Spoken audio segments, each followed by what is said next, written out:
Hi, everyone. Welcome to Office Hours. If you're watching on YouTube, you can find out more about what we do at officehours.global. Let's go ahead and jump into the questions. Mitch, what do we have? Thank you, Alex. Mike Edwards from Brooklyn, New York, asking panel, has the Tilt-A-Cage become the official next step for mobile production over small rig? Mitchell? I have both. I enjoy small rig for their specific devices, and I do have Tilta on my FX3. It's a nice ecosystem. That's the best thing I can say about it. And small rig is certainly, it's not one necessarily better than the other because some of them make devices or add-ons that make more sense. Like I would like to use a small rig battery adapter on the back of my Tilta rig. So I don't know how to answer that question exactly. I don't want to have one particular expert. Yeah, and I think that I think that what he's referring to is there is a behind the scenes. They're talking to some of the folks that have worked on the Apple events, and one of the directors has a new Tilt-A-Cage that isn't released yet. That he's showing of like all the solves that he needs, which has got he's got a larger ND filter that snaps over top of all the lenses. He has, it's got a bunch of bits and pieces to it that you could tell someone who's shooting a lot is asking for it, and I think he partnered with Tilta to get that figured out. And so I think that that's what he's looking at from YouTube. Yeah, go ahead, Mitchell. Does it have a matte box? Because I'd love a matte box. I don't think it does. It doesn't have a matte box, but it does have, again, some flip down. It might be kind of like a matte box that flips down. I don't know if we can show it as quickly as possible. YouTube videos are hard for us to get to a still quickly, especially if you're at the top of the hour. The one thing is if you get a lot of votes and you're top of the hour, we don't have any setup time. So anyway, but I think that it's going to be really interesting to see this fight over cages is going to be really good for all of us. There's a lot of, this is a big business. I mean, you're going to see this rush. I think we're going to see a lot of mobile rigs and a lot of options for NAB. So NAB is going to be a pretty, I think if you show the other side, it'll be clearer. I don't know if you can get to it, Chris. The other side of the cage is more interesting. And you may need to zoom around a little bit because it's kind of, are you looking at the video that he posted there, Chris? Yes, yeah. I am. There was another video there where they're talking about it, and they show kind of a reverse angle of it. You can kind of see that it's a little bit of a different design. Pretty close up. It might be near the end. This is in Potato Jet. Is that right? This is the Potato Jet video. Yes, it is. Yeah. So anyway, so the there it is. Whoop, there it is. Back. It was just there. There it is. That's the Tilt-A-Cage. So that's the one that he's talking about there. So that's a new cage built by, there you go. So that's the new one. And we'll probably get all of them, test them and play with them. Yeah. Look at this hinge thing right here. Yes. It looks like this whole thing flips down. So yeah, it does. And so you can put an ND filter there over all the lenses. So rather than putting it over one or something else, you can just, he shows somewhere else where you can snap that on. So that would give you some of what you would look for a matte box of just being able to snap it on. I will say that there's going to be, I find myself continuing. I had to do a video for my daughter for a presentation. I'm going to pull out the FX30, and I started shooting with it. And I was like, this is going to take too long for me to deliver this. I pulled out my iPhone and shot it. It would work perfectly. And so I think that that's going to be, when people like me are switching back to my phone to do things for, quickly, I thought that was a really interesting story that you told, that you actually had the camera with you. You had the battery in it. You had the lens attached. It was in your hand. It was hanging, whatever. And you go, no, I'm just going to use my phone. I mean, it's one thing to say, well, I only have my phone with you. But you made the choice when they were literally both right in front of you. Well, and again, like, so for instance, for the shooting my daughter, I had to interface a guitar, a bass, keyboard, drums, and all of them have different connections. And so I was using, I needed a USB connection so that I could have, it was just how do I get all the audio into the phone? Or I'm going to have to record it separately and then resync it.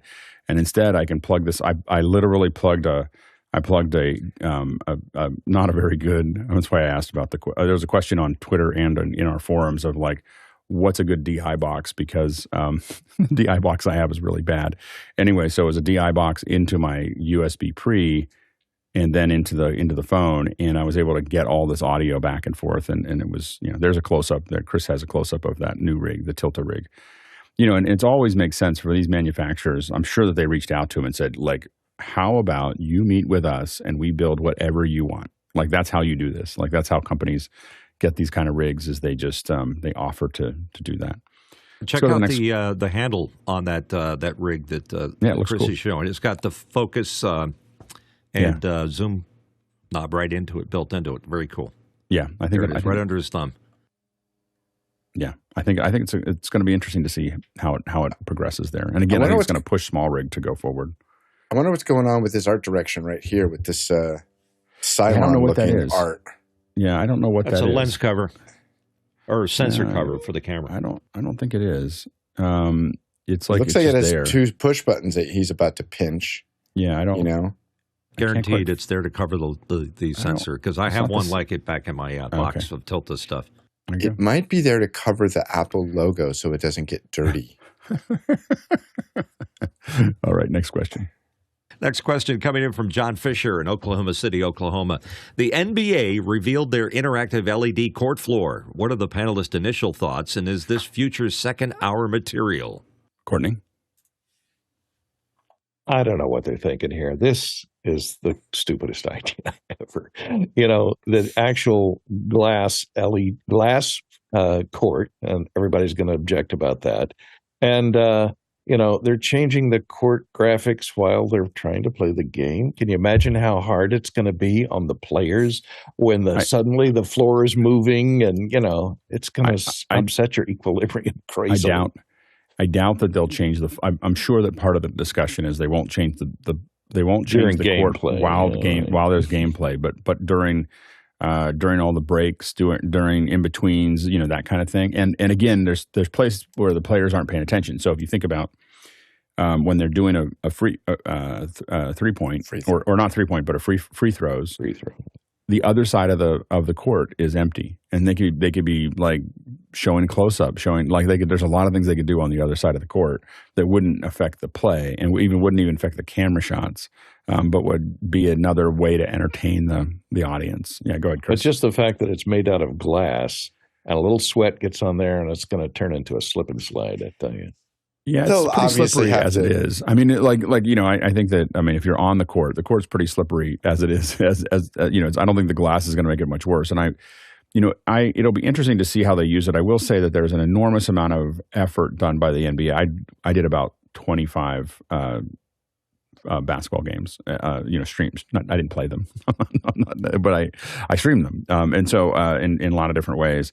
And, the NBA, we were talking to someone about it. The NBA spends a lot of energy, trying to make sure that they don't change the gameplay very much. So they want to innovate. Like, for instance, one of the things that's happening is I think they're testing it in the NCAA. They're testing balls that have sensors in them, so you can track the balls.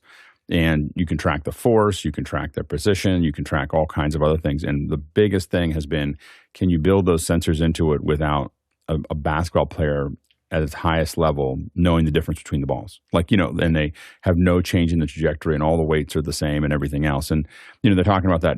It actually turns out to be much harder with footballs than it is with basketballs because they're not spherical. But a lot of people are kind of trying to figure that out. Yeah, go Chris.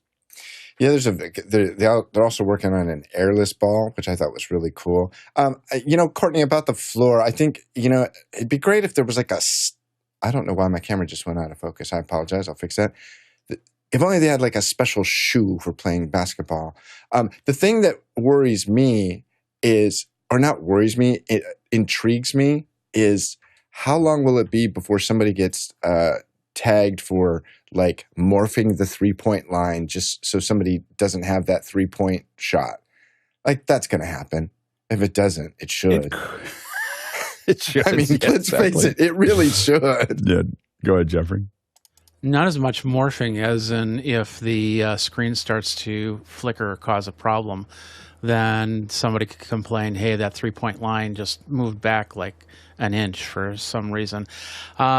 First of all, we got to remember that this is the All-Star game that they're doing it on. This isn't a regulation game, so that's where the major tests happen. That's how it starts. Yeah, I've been seeing a lot of this stuff. Actually, in professional wrestling is where you start to see it, and I wouldn't be surprised if they would have an actual mat that has an LED, or they've been testing it, of course, with health safety, trying to slam somebody onto a mat that's made of LED screen.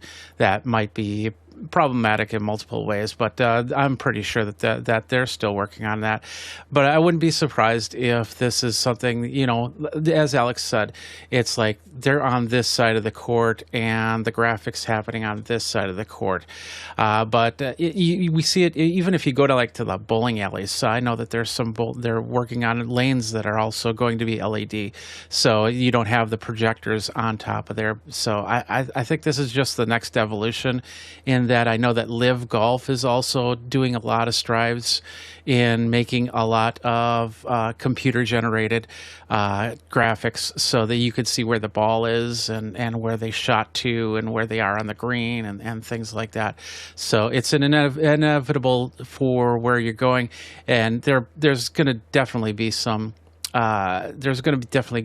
some courts or some leagues that are going to restrict it totally, but you're still going to get it somewhere. Go ahead, Courtney. I mean, they've had the technology for augmented reality on football fields for years. Why don't they just use the same thing on the basketball court? I know they can do it. They've done it in many games. It's just so that the home viewers can see it, and the players don't get upset. It's the color of the wood. Prima donnas down there. That's the problem, though. It's the color of the wood. The color of the wood is too close to skin color. To skin color, so they can't. Yeah, so football's easy because they can do a difference mat. They just have to grab a capture of the field. Look at green teams playing in football, and how many times there's rendering errors with the first. There's still rendering errors.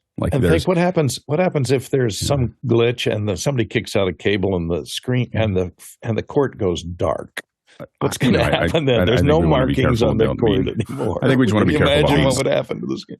I think we want to be careful about being old curmudgeons because this is coming, and they're trying to keep it. I think that make it easy. Well, I think we should just have holographic players, and they can be sitting at home on their couch controlling a control stick. Next question. Next question from Brian Stark in Nottingham, UK. Apple has just announced their embeddable configuration language, Pickle. Thoughts on the reason for developing it and how it fits into their own development pipelines, Vision Pro or something else? I'll go ahead, Courtney. I think they did this just to ease in configuration for the variety of platforms, and it's open source. It's kind of like XML, so it allows you to create configuration files and easily load them and save them, kind of like schemas in XML. So I think it's just an aid to programmers and for commercial software production to allow you to load different configurations easily and store them easily, and it's open source. Yeah, you can always tell what a company, what companies want to commoditize anything that is not going to make them money and is just costing them money. So this configuration obviously is costing Apple money or convenience and not making them anything. So of course they just open source it. They control the things that make money. That's how but you can always see companies when they drop something out, when they release an open source project, generally it's because it's costing them time or money and it's not going to ever make the money. And so you just want everybody to work on that. So I think that's probably the key here. Next question. Mike Edwards from Brooklyn, New York. Panel, what brand of make and models would you recommend for an on-prem interpretation system? Looking for at least two options. Thanks. Go ahead, Jeffrey. Are you looking for an on-prem or an on-premises? On-prem is on-premises. That is what that means. No, on-prem is coming from the cloud into the system. On-premises is completely from the system. Yes, that is. Okay. So the whole point is, if you're looking for something that's coming into your system that you don't have any infrastructure on on board. Then there's a company called Time Kettle that's been really working with a lot of translation stuff. Saw them at CES. They were doing a great job in that. Their main product was basically a set of headphones that you give them one ear of the headphone to do the translation, which I wasn't too keen on. But they're working on some other things using the phones, using computer screens that can do translation in verbal and on text. Yeah, there's a couple suggestions here. This is probably at scale, so probably I think that what they're looking for is the on-premise translation systems that or interpretation. That is there. So Listen Technologies is one that Mickey suggests, as well as Williams Sound is another one that James Haldane suggested. So the issue that you get into is you have I have to admit that I don't know what they are very much because I just hire companies to do this. So they'll come in with 1,000 headsets. And they have it, and because there's a couple of things. And there are companies that are starting to work on some of these interpretations. There's a company that was doing concerts, and I just can't think of the name of it, that is now moving towards interpretation. But basically what you're talking about is being able to handle, up to 8 languages. Oh, MixHalo, Mickey pointed out. MixHalo, I think, is going towards interpretation because what they were doing is figuring out low latency delivery of audio.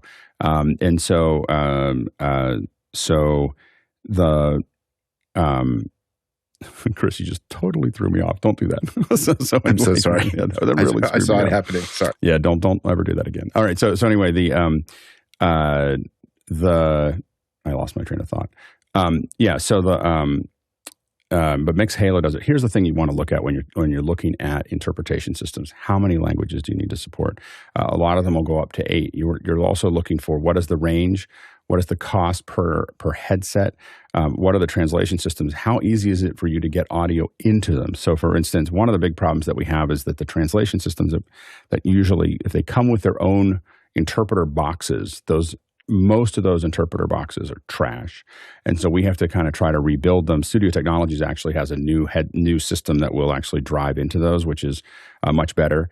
Also, how secure is it? So, for instance, in some locations that we've had, there's a place for a wired headset because they don't want it to be wireless. And so it's in every seat that you go down. So those are other things to kind of think about, is how secure that needs to be. And then what is the cost and what is the likelihood that you're going to get those headsets back? So when you do some of these, the headsets don't work anywhere else other than the venue. But people will have still a tendency just to forget them. They put them in their purse, they put them in whatever, their jacket, and they forget and they leave with them. And oftentimes those are $300, $500, $1,000 each. So one of the things that, for instance, His Holiness the Dalai Lama's team does is they have FM transmitters, and people just bring their own FM receiver, and they tell this language is on at this frequency, so you can tune them in. And I think I was just talking to Don. I think he said they were doing like 18 languages or something like that. With different, which is not trivial, and we're going to try to get him on to talk about it. But those are some of the things to think about. Robert Sababity, who does this a lot, put in, Siemens is the most popular provider of secure conference interpretation equipment. Mainly infrared propagation is good for security. Amongst the open frequency systems, there are several available that are based on tour guide systems. We use one large transmitter that has an XLR feed in and 24 channels for different languages, and he lists it as mguide.eu. And Mickey pointed out that Bosch Decentis is for good wired, secure conference interpretation systems. So hopefully that gets you at least a place to think about it. Next question. Craig Kadoki from Toronto, Canada. Sky F1 hosted the Stake F1 team launch. How can a team that's been in the F1 for 30-plus years and a major broadcaster of the series get the launch so wrong? I don't know exactly what you're referring to. There's a bunch of things I don't like about that launch. I think that if you're talking about the fact that there was a long period at the very beginning that had just a still starting soon, I did look at that. And what was nice, by the way, is Craig put this in. I'm now getting the habit of looking at the questions, by the way, at night. And so if you put them in after 4 p.m. Pacific Standard Time, oftentimes it's 7 or 8. If you're putting in movie lit or links or other things like that, I'm kind of looking at it at the end of the day just to try to think about these things before the show. So please do ask those questions early, ask often. what I think Craig might be referring to is there's a very long starting soon, and I don't know if Craig is on there, but if that's the case, that was exactly 10 minutes. So they did a 10-minute pre-show. What they should have done there is clip it. So they should have clipped that file there. I think that there was definitely some not great audio. That has to do with the A2 not having enough time to mic folks. So that's probably one of the things. The LED wall marrayed a little bit and broke up a little bit. That's kind of given because they're using an LED wall. Everything was underlit, in that system. So everything looked dark, very dark. And that's just something that, some pre-visualization would be helpful, or making adjustments, because it was a very dark set.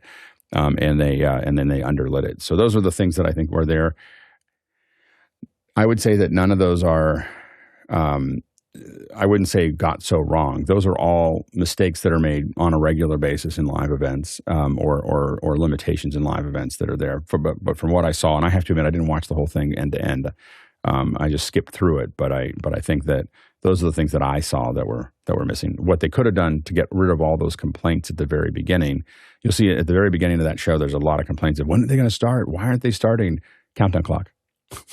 Like, you got to tell people when you're going to start. That's why you never want to put up a still for more than just a couple seconds that is like starting soon. Like, more than a minute is way too long. You need to have a countdown. And I do a countdown clock even with this show.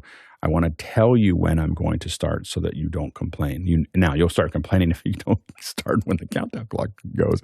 But we've even taken the countdown clock and moved it, like, oh, we need more time. And we just scroll back to like 8 minutes to give us more time, or 5 minutes.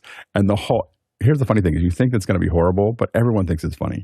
They're like, ha, ha, ha, ha. But you're still maintaining your relationship with the group. And oftentimes, if you have an ambassador in the chat, just say, hey, because for us, it's almost always the talent. We can't say that publicly, but it's almost always the talent's late. Like, that's 99% of every time a late start happens is because the talent didn't show up on time. So we pull it back a little bit, and everyone laughs, and everyone says, oh, we're just fixing a couple things to make it great for you. And everyone goes, okay, we're having a great time. But if you don't say anything and you don't interact with them and you don't have a countdown clock, you end up with a lot of angry people going, I can't believe this. This is totally screwed up and blah, blah, blah. Yeah, go ahead, Chris. Yeah, it'd be great you could cut to a shot of the green room door as you're setting the clock back. Yeah, I looked at this stream. It's a 43-minute video, and 10 minutes of it is coming soon. And it's interesting, at about 5 minutes in it, there's a glitch in the coming soon. It's almost like they had a 5-minute long thing and it timed out, and they played it again. It's right at about 5 minutes. It might have been a 5-minute window. Yeah, it could have been. Yeah, but we build we build clocks all the time. Now the thing that we do, even with this show, is we immediately clip it. Like right after the show, you clip that off, and they chose not to. So so that's so those are like, and again, a lot of big companies don't stream to YouTube often, so they don't really know how to do that. So when you say how do they screw it up, well, they do. They don't. An F1 team doesn't stream every day or doesn't stream every week. They should, but they don't. And so they don't know the platform, or they don't know the process very well. So it's all new to them. And they usually hire event companies that also have not. The company that does all that staging and all those cameras probably doesn't do a lot of streaming either, and so that's the problem. And then they end up with a streaming company without a ton of experience that hasn't given a bunch of input. And that's how all these things kind of build up to what you saw. Next question. And next question from Tim Snyder from Louisville, Kentucky. I have what I consider tons of infrastructure in place. I can handle pretty large-scale events. How do I let the world know about my infrastructure, and do they really even care? Chris? Everybody cares, Tim. Everybody cares. I'll tell you what Alex would tell you if nobody else was sitting here. Do stuff for free. Find things that you care about. Find things that you want to lift up. And make a name for yourself as, oh, he's that guy that did that really great stream for XYZ, or this church or that cause or that politician or whatever it is. Find things that you want to put in. You already have the stuff. It's only costing you time. Show for off. People. I mean, it depends on how much stuff you have and how many people you need to get in there. But also, and you just write a script for that. Right. So the thing is that you want to there's a part of it is, if you have a lot of gear, you can attract people. Like if you're doing it for free, what gets complicated is if you try to do a lot of things for a little bit of money, now you're getting paid. You can say, hey, this is a great opportunity to train people. So we want to train your future staff, and we'll do some stuff that's, for a nonprofit. And usually it's the people from that nonprofit, like, hey, let me train you on some of the cameras and do some stuff. That's a little dangerous at times, but you can look at that and build up that capacity. So you're building up capacity as well as training. So think about a training program that you can implement where you're bringing people in. They may even pay for that, to have access to that equipment. And then you're also, two birds with one stone. You're getting some PR. You're wringing the system out, and you're also building up a staff that you can use in the Jason.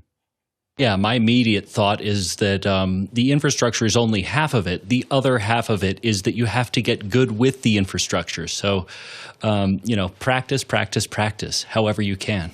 Good, Chris. Yeah, the training thing is really a good thing. At the beginning of the DSLR movement, whatever revolution, whatever you're going to call it, I used to invite, we had tons of great shooters that we had worked with, but nobody wanted to touch the DSLR. So I used to take them out to bars and shoot live bands and stuff.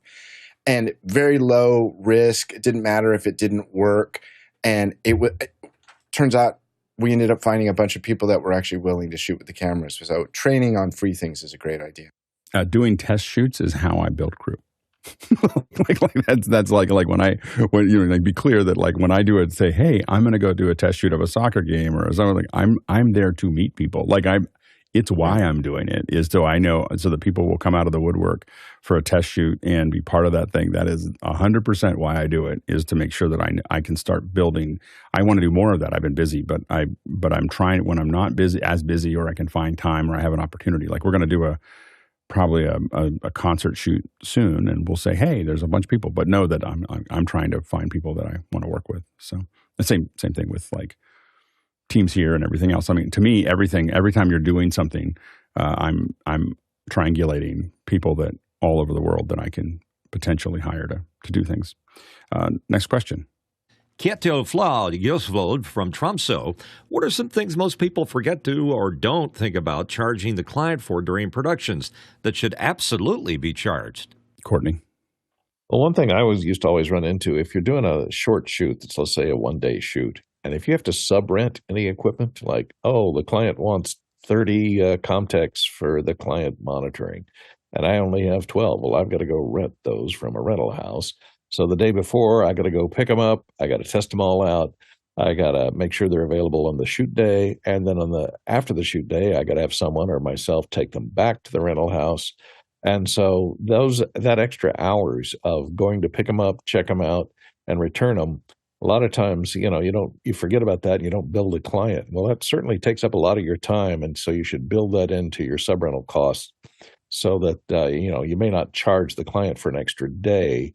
But if they're asking for anything outside of your normal package, make sure you increase the price enough for that additional equipment that covers your time in prep and return of that externally rented equipment.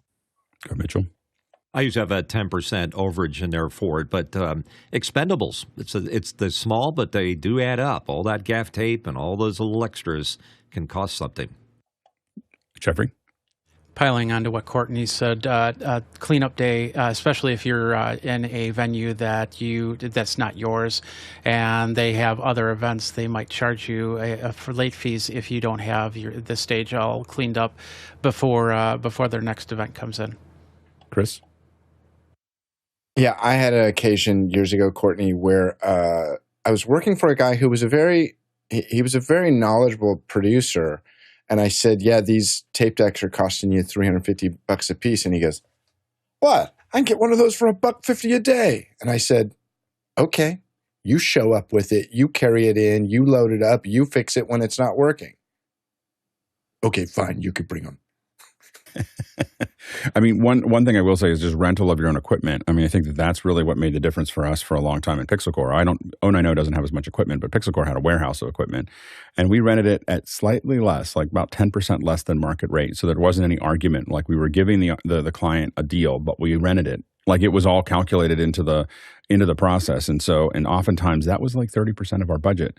And so the third, and they don't, the equipment has to come from somewhere. They're going to have to pay for that. So it's kind of like they know that they have to pay for that. And so it was great for us because there was a lot of things that we could, manage inside of that. And one of the things that I will say is that I do everything I can not to nickel and dime the client later. So I try to, really think about the things that they might ask for and get those into the budget ahead of time.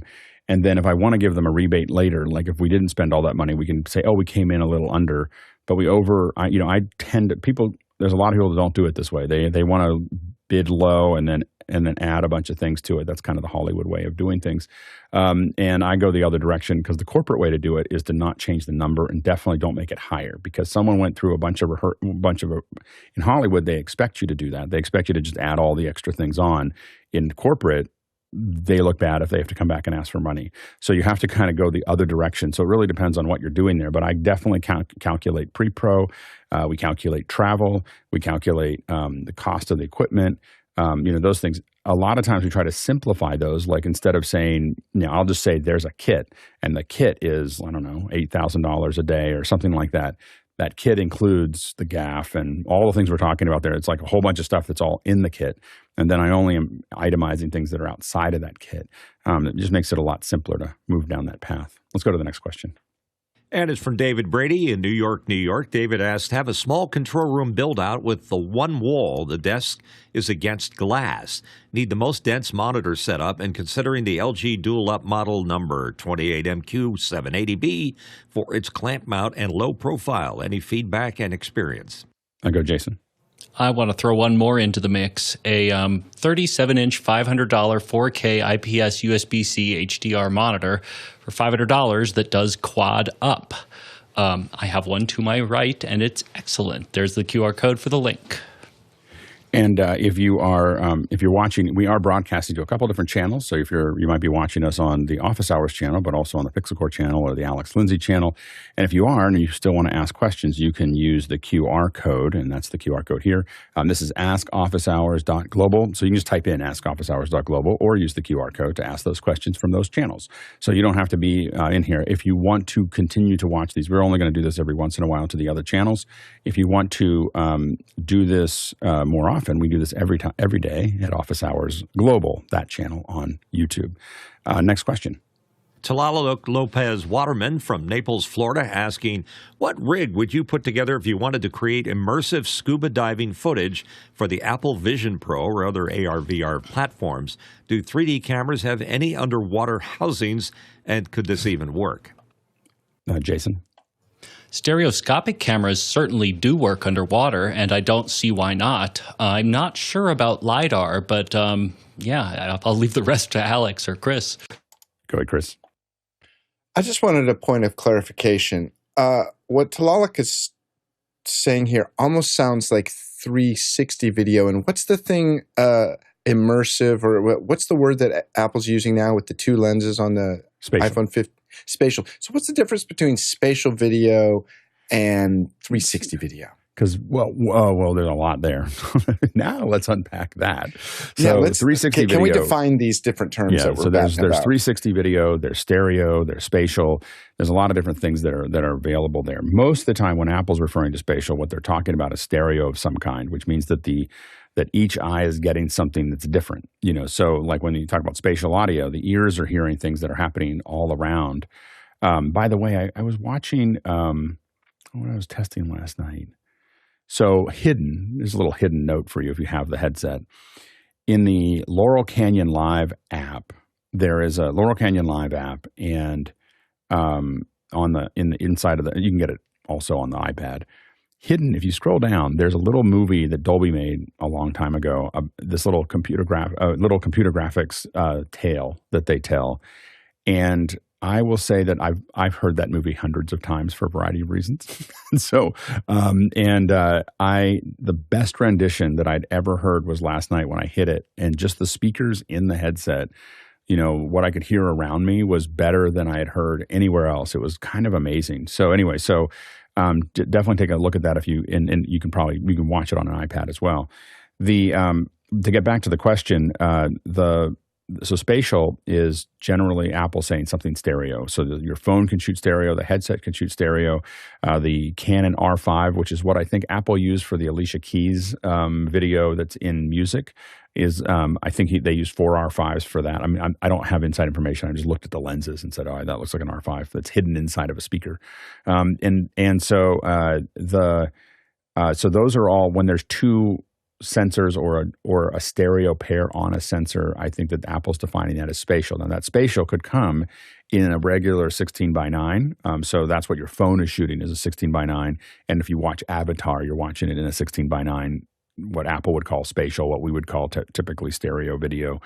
And then there's 180, there's 180 degree spatial. And so that's two eyes, and they're 180 degrees. And then there is 360 spatial or 360. So there's 360 that is 2D, which means we only used one lens, or there's multiple lenses and we end up with 3D spatial. So like the Ozo, which I have hidden behind me here somewhere, has, I think it's actually sitting behind this red sign now. I have to move that around.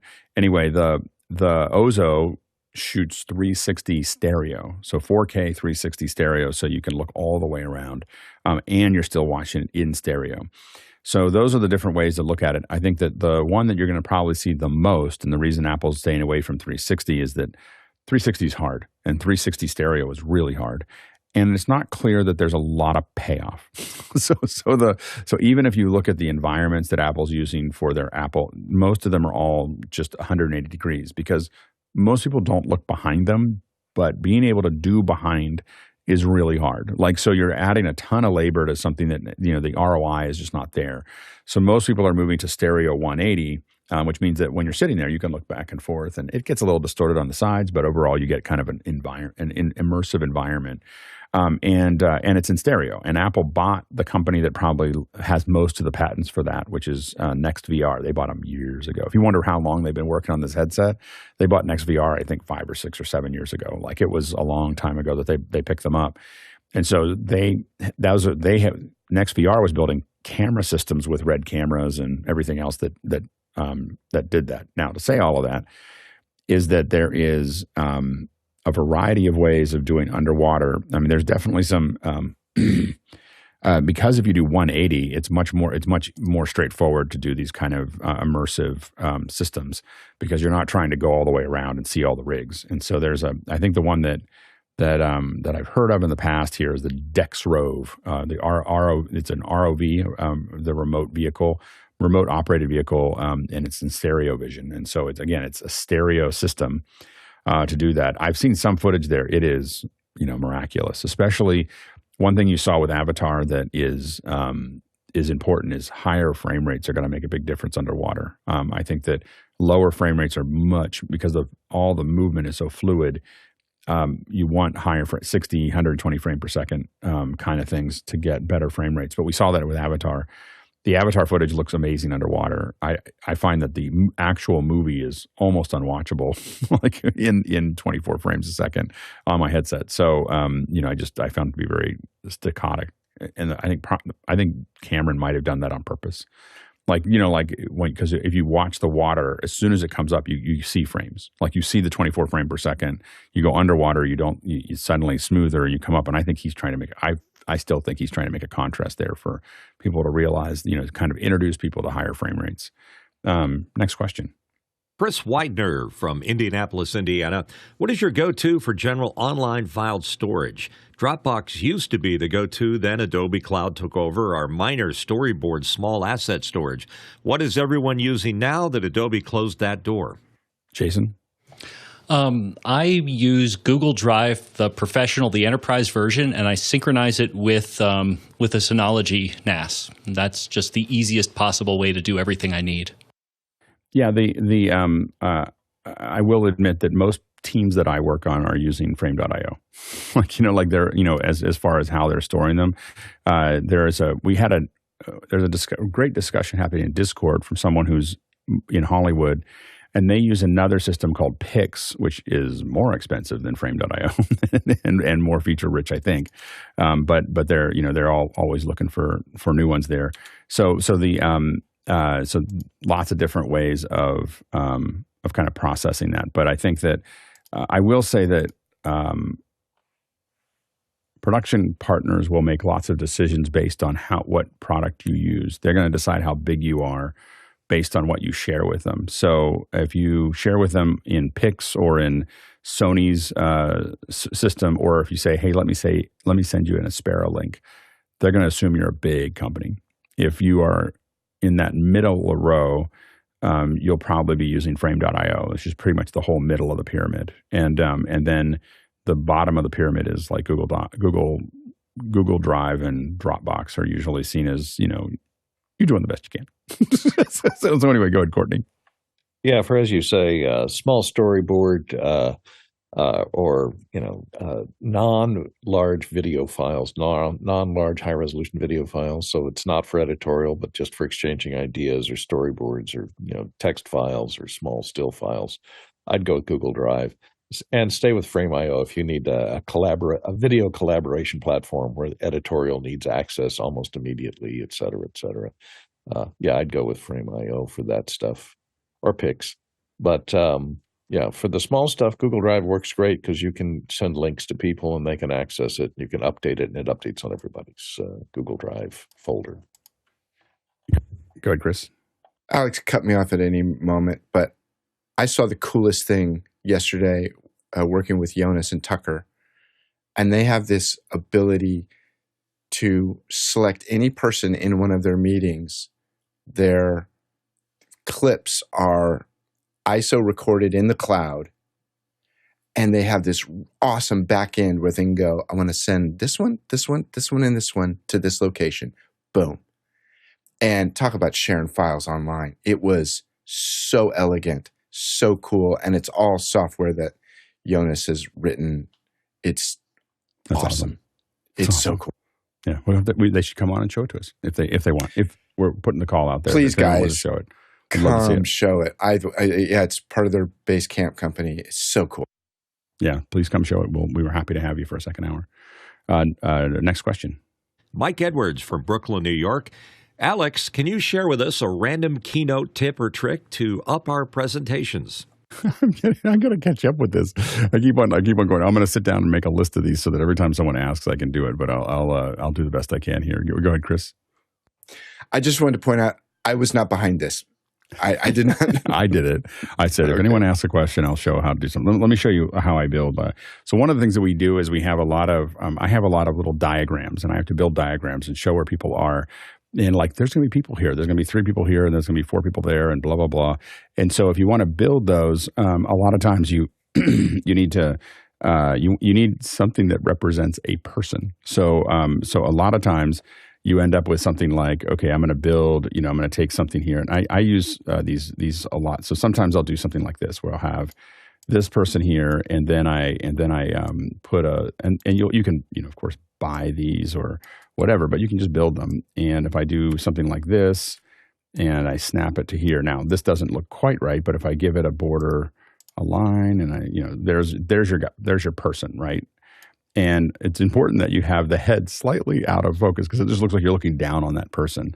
And we do these, and then I group these, and you'll see them. Like if I look at my shapes, you'll see, I've got, this is there. I just have them as shapes now, but I'm just saying you can build them. I have another one. This is another person that I kind of built up, for that process. So these are my own shapes. And in this case, you can see that this one's a little bit more complicated because I wanted them sitting, kind of sitting up, so you're not looking above it. But that's all still done just right here. So, if you do that, what you're really doing here is you're dropping this down like this. I might take this and increase that line like that. So now that person has it. Now it doesn't look quite right. So what I can do is I can take go back up to basic. And you kind of build these things out as you go. And so I can build something out that's a little bit bigger like this. It'll make sense here in a second, I promise. Well, I don't promise, but it probably will make sense. So then what I do is I select both of these and I go up to shapes and lines and I say I want to intersect those. And so that, and then I bring this back. So this is going to be, I'm going to go to range. I won't use the keystroke here, bring it to front. So now you have, I mean, you can decide whether that's a little portly there, but the idea though is that you can build these out to little characters. And so using the Boolean functions is really useful if you want to, kind of grab on, build little shapes that are going to represent different things that you're going to do. And so a lot of times, I build those shapes in here, as many as I can. And you can import some stuff. We had talked about it in the past, but I either import them or build them here so that I have cameras and a camera with a long lens. I have an Earth light, which took out Antarctica because no one cares about Antarctica, and some arrows and stuff like that. And so, nobody cares about Antarctica. Here's the thing. Okay, so you go in here, and where is Antarctica? Like there are 12 Antarctica. Very upset scientists right now. Yeah, I got it. Like it's where are the maps? Hold on, there's places I think. So here's the problem. Use the little search thing. Here's the problem with it. Antarctica is look at how much space it takes. It takes all the space. Like I just want to say that we're going to do something in the world, and Antarctica is not that big, but when it's in a Mercator projection, it takes a giant amount of space. So what I do here is I go into images and lines, and I say make editable, and you see all the points for that shape. And now what I can do is I can just select Antarctica. Alex Lindsay, destroyer of continents. Destroyer of continents. And I have to admit, a lot of times I get rid of Greenland and everything else as well. So, because all I need is this part when I'm doing diagrams of like, this is how we're going to transport your signal. But then what you do is if you make changes, if you make it editable like that, and all the shapes are editable, if you make them there, if you make changes to them, you save them as your own shapes. That way you can always put in Earth light. Earth light for me is not all that other stuff that's going to be confusing. So anyway, so those are some of there's your quick keynote tip for the day. Go ahead, Jason. Yeah, to piggyback on top of it and to give you a sense of how elaborate these can get, this was, wrong thing. Let's go to 3.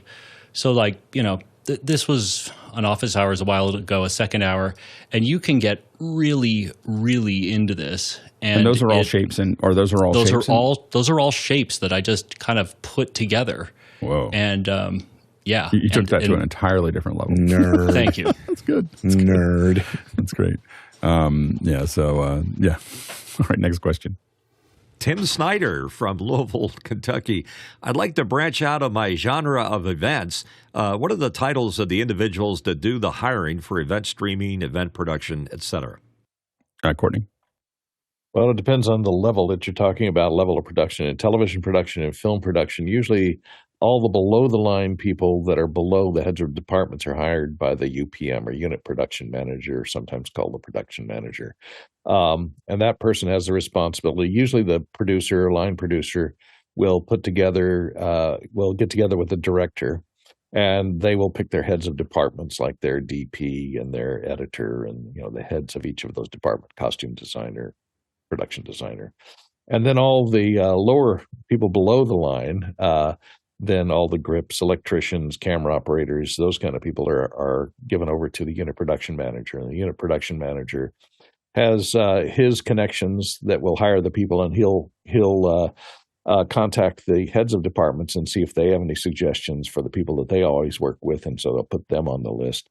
So that UPM is kind of a go-between between the producer, the line producer, and the heads of departments to hire the rest of the below-the-line crew, and that's how a crew is normally assembled. And the UPM is a registered function with the DGA and Producers Guild. Go ahead, Chris.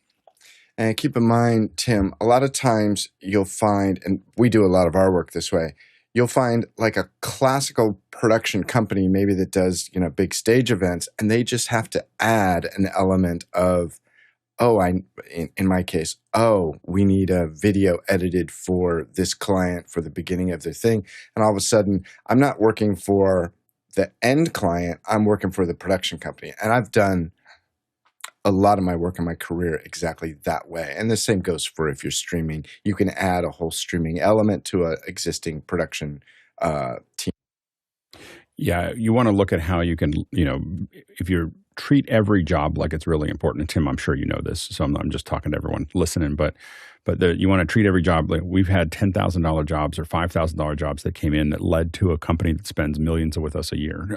By knocking out that first one being, making sure that it works and having the capacity to keep scaling with them. So, I think that's one of the things. And again, if you have a lot of equipment already, the key is to keep it working. Keep doing things with it no matter what, so that if you're slow, you are filling it with something, and that can be for nonprofits, it can be for other people, because a lot of those nonprofits have a lot of people that are connected to a lot of these companies. Event producers are probably what you're looking for. The event team, the event producers, that you'll see event producer in a lot of titles if you're talking about corporate, and because you're in Louisville, I would assume that you're talking about more corporate and probably less film. But there's a lot of places out there to do it. But another thing to do is just to be doing things and letting people know that you're doing them. And that doesn't mean saying, "Hey, look at me." It's just like, "Hey, we learned this, or we did this thing, or this is a cool thing." Try to be have as little self-congratulatory as you can be, and just I will say that the thing that kind of usually rubs me the wrong way in LinkedIn is like, we were really glad to work with this company, blah blah blah. Like, I just look at that as an ad, and so you just want to, like, what I would do I might post the same thing somewhere, but I'll go, "This is something we did for this company, and we learned this and this and this." So I'm handing back some use of, like, this is what we learned, or this is what was interesting about this process, and less about look at us, Or sometimes I'm sharing it because I think people will in my network will be authentically interested in it, So I'm really trying to always look at those posts as a service, but your network is everything, and so a lot of this is working with other people.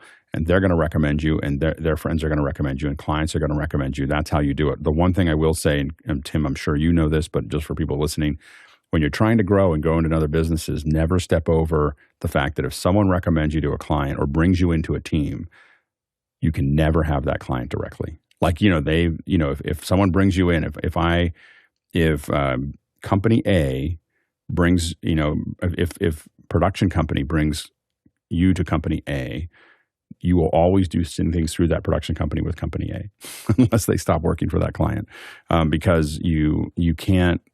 Crossing that line means everyone thinks you're dangerous, and suddenly everyone will. I mean, you'd be surprised at how quickly you can burn up an entire community by stepping over that line once. It just takes once, because no one wants to hire you again. And so that's not a problem for Tim, I'm sure, but it is something when we talk about these things and people being hungry. I always want to say, that is do not cross that line, do not step over a production company that brought you in with a client.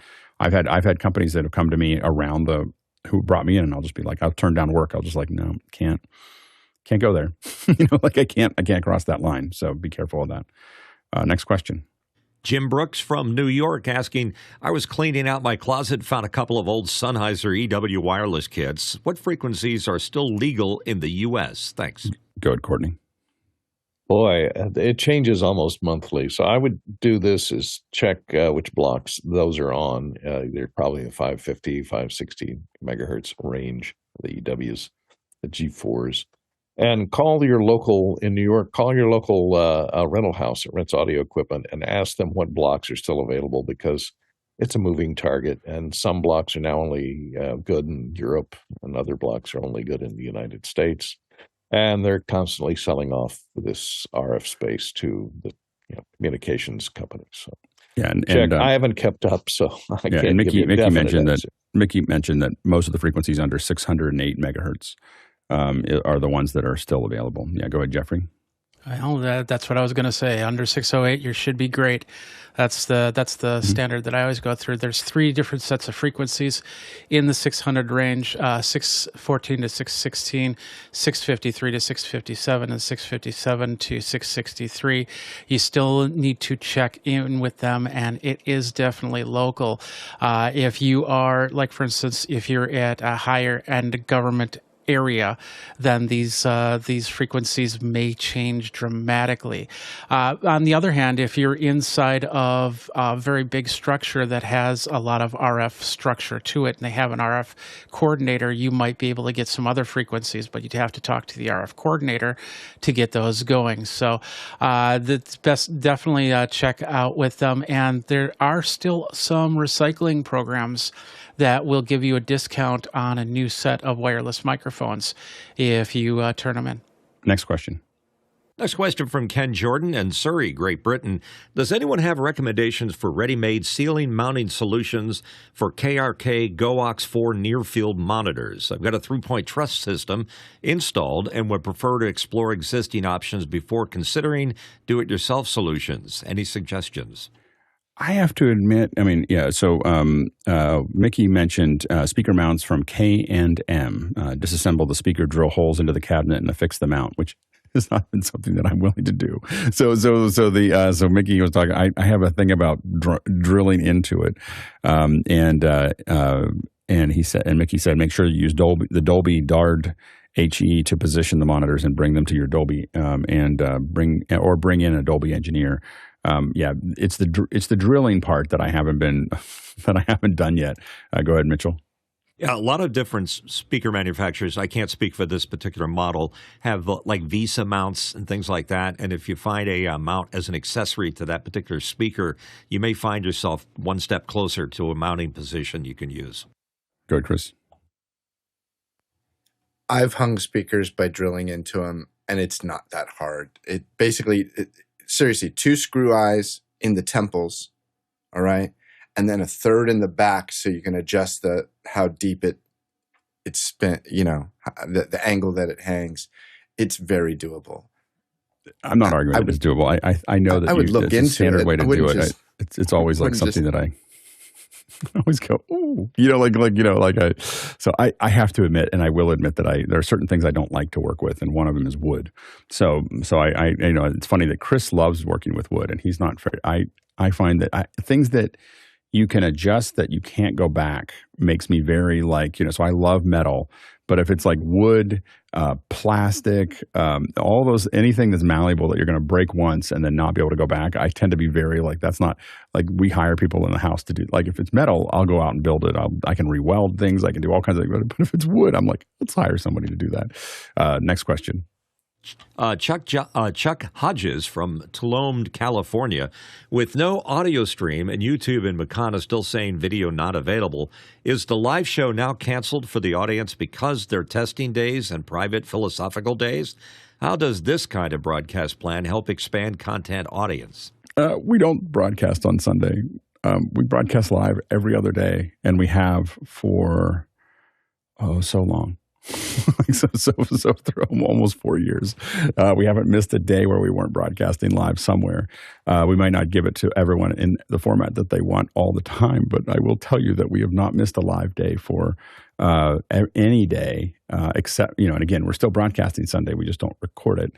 So there's always ways to watch it. You just have to, on Sunday, it's not recorded and posted, but we are streaming live every day.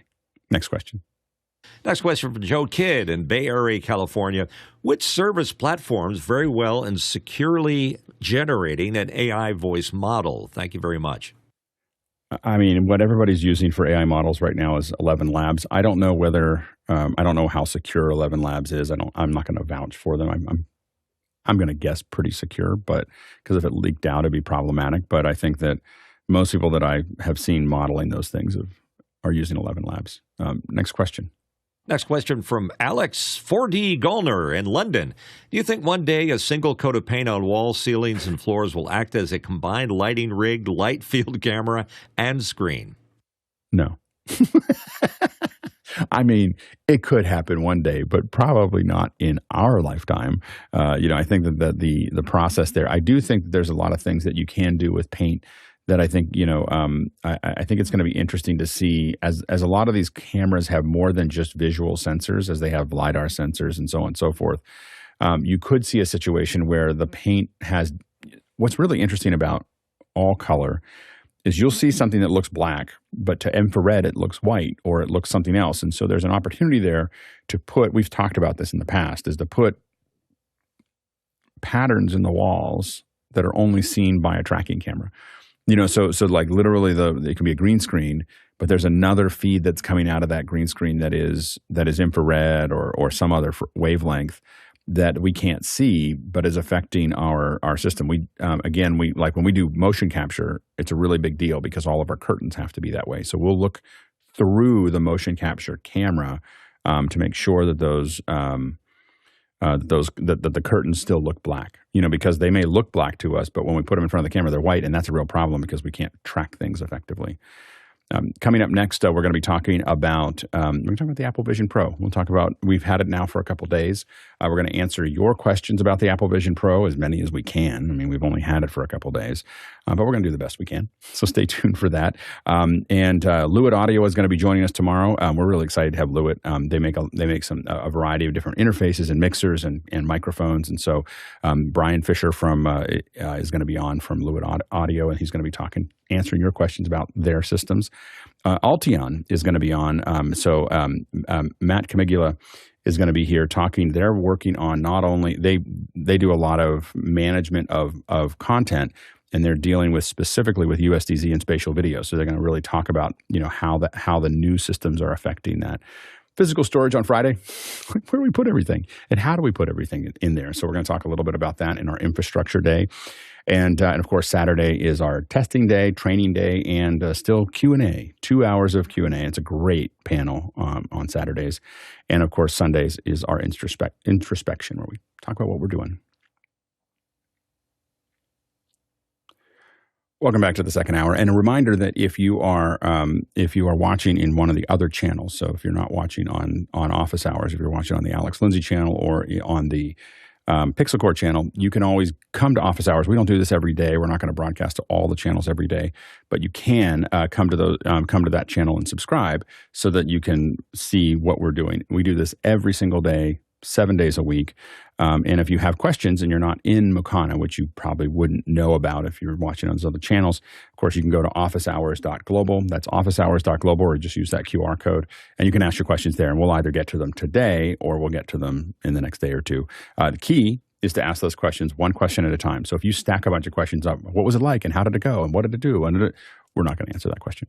so you want to be kind of clear with your question and make sure that it's really pertinent, and we'll throw it in. So anyway, we've now got the Vision Pro. A bunch of us have been playing with them. We jumped in on Friday afternoon and spent a couple hours with a bunch of folks in after hours going through them. A lot of us have spent some time with them over the weekend, and I have to say they're pretty impressive. It is. I think that what I would say is that I'm a little frightened at how good it is. There was a point last night where I realized there's two things that happened yesterday that I realized were problematic, that worry me more than whether it's going to work or not.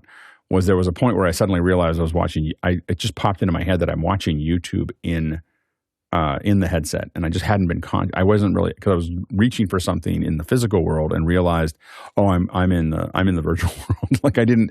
It just kind of became something in the back end. The other thing that happened is like a couple times now, I've looked at things and gone like this, like in the real world, and then I realized it's just my brain is starting to blend like where I am, and I've spent probably about 12 hours in it so far, 12 total hours, 12 or 14 hours. The funny thing about it is, I will say that you, and if you have questions about the Vision Pro, go ahead and throw those in. And we'll jump into them pretty quickly. But I will say that the upside of it is the resolution is really good. I find that the TV resolution is better than what I have in my house, like when I look at it. So, and I have a pretty good monitor TV, but I'm now getting used to a 120-inch screen TV all the time. And so if I want to watch with my family, which I do, that's probably the most traditional way that I watch most. I don't watch a lot of TV, so then I take the headset off. I'm gonna watch with them and watch it. But it does feel like I'm now watching in only a couple days my TV feels like I'm watching the weird little screen instead of the big screen that I'm using. And it's fine because it's a social thing, but it's not the better way to watch things anymore. I can't imagine watching much that if it's in the headset and I want to watch something, I can't imagine really going to my TV, my home entertainment system, and watching it there anymore. And it didn't take very long for me to get used to the fact that, I just want to watch this I just want to watch a movie. Like we lost power. We had a lot of rain here. We lost power on Sunday, and my router is on a UPS. So we didn't lose internet. We just lost lights. And my family was like, we're going to go out for dinner. And I don't eat after 6. So I was like, too late for me. so I just sat and watched a movie, sitting there on a giant screen, while everyone was gone. And it's pretty great, and some of the things I think Jason might show. Jason's in the headset. I think you can see him there. He's got the headset there. And so Jason might be able to show it. One of the things that you can do, one of the questions is how do you share it? It's just simply a share with your Apple TV is all you need to do. And you get a 1080p output of what Jason's looking at. Jason, do you want to show a little bit about what you've got set up there? Yeah, it's pretty straightforward. So that's MixEffect Pro, right? Yeah, I was trying to get ahead of one of our questions that was coming up, but being able to look directly at your switcher can be pretty cool. Well, and the thing to think about there is that anything that's an iPad, not anything, but most things that are iPad apps will work inside of the system. So if you have an iPad app, MixEffect Pro is Jason's running this iPad app inside of the Vision, and if it gets that IP, he can definitely make those adjustments and change, do everything that MixEffect Pro can do, but from the headset. So you can do the switching there. And Jason, I don't know if you have the one of the ones that I thought was really interesting, and then we'll probably move to questions. But we got a lot of questions stacking up here. Can you show a little bit of Jig? Jig is probably the app that it is to my left, so I can't really see. But if you want to just walk the people through it, I'll just follow. If you open up the let's just open up the little solenoid. There's a solenoid one that. Now the funny thing is, so look at what Jason's doing right now. He's reaching out. That's good for you to see it. I think he's doing so that one, the second from the left, Jason, that white one, that's the solenoid, whatever. It's a pretty good one to. But one of the things is you'll see that Jason's reaching out there. What's funny is once you get used to that, you'll also realize you don't even need to reach out. You can sit there and just because you're doing it all with your eyes. So you can. I sit there. When people reach out, I'm always like, you don't have to. And Jason's doing it so we can see it. But when I do it. I'm always like, you don't have. You can just sit there with your fingers down at your side and just do it, and it actually reads them a little bit better. But so he's gonna pop that in. He's gonna say that it's there. There it is. Now, what's interesting here, and you can if you take both hands and pinch and open up, it'll just get bigger. So there it is. There's your item. And one of the cool things about it is that if you Jason grabbed it and pulled it apart. So you can look inside. So you can just grab that and turn it and look inside. So there's all the pieces. You can just grab things out. Now, if you hit the next step, it'll pull it all back together. So go ahead and hit. So there it is. And now it flipped over. And now you can look at it. But it'll show you it's step by step on how to do something. So go to the next step. And so there's your screwdrivers. And for anybody who's ever built anything from IKEA, this is kind of magical. You'll actually end up with not a pile of screws at the end of your IKEA build. Go to the next step. And then next step. Okay, so now it pops open and it's going to tell you how to rewire something fairly complex that would be, trying to say this in pictures would be hard. But what's interesting is if you look up, there's a little annotate. Do you see the annotate, the little scribble, Jason? And hit OK. Here's the crazy thing is you can draw in 3D. So if he draws around, now what's funny is that, and what's interesting is I thought of it as a 2D plane, but Jason, if you get up close to, there it is, it's a 3D, you're drawing in 3D. And if you look at the object, you're actually circling, you can actually circle right around an object. So you're not doing it as a 2D plane that's in front of you. You're actually circling the object in 3D. So, Jason, if you look at something like, get down there and get your hand near where the object is, You can circle something, like this is it, or show a flow. You can draw a line and just, like that. Yeah. And so those are all like, and they don't have this released yet, but they're going to be, you will be able to share this so that you can be in a shared environment with somebody else. So you're going to be able to do this. You have 3 or 4 people in there all talking about something or how to do something. And I think that, there's a bunch of us that have worked on these kinds of projects for the last, 30 years, interactive projects to show people how to do things.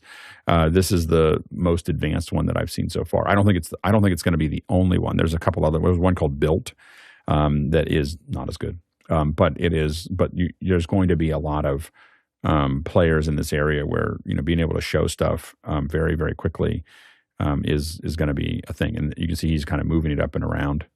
Anyway, there's an F1 racer and a lot of the texturing. Again, this isn't photoreal, but it's pretty good, and definitely for illustrating how a product works or how a process works. It's pretty powerful. Yeah, go ahead, Courtney. Yeah, they seem to have adapted their existing software, but what is the purpose of the augmented reality? If, does everybody need to see it inside Jason's living room, or could it just be floating in space? And what's the difference with the mouse-operated version of this 3D, where you could just drag it around with the mouse and zoom it in, zoom it out, rotate it around? You can do all that with a flat screen TV, with a flat panel and a mouse. So why do you need the Vision Pro? This company definitely has been around for a while, and that's exactly what they're doing. So what they've done until now has been to be able to just do it there. But the big thing is like, Jason, if you scale that racer up, you can just sit in the. It's only for people with a very large living room. Yeah.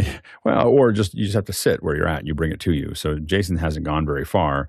So now you get to get the view of what that racer has and what's in front of them as you're looking at it. And so that would be hard to do because you can look around. That would be hard to do on a screen. And you can grab onto pieces and pull them apart and everything else as well while you're doing it. So I think that it's you can grab pieces of it or annotate it if you want to talk about how it works. But so you absolutely can do some of this. But I've been building these demos for, again, a very long time with 3D and 2D before that, and having it being able to walk around and move it around and look at it and pull it apart and really it's much more interactive. It's going to, for high-end tools and training, it's going to be something that's going to be used a lot. It's a entirely different experience than just using a mouse.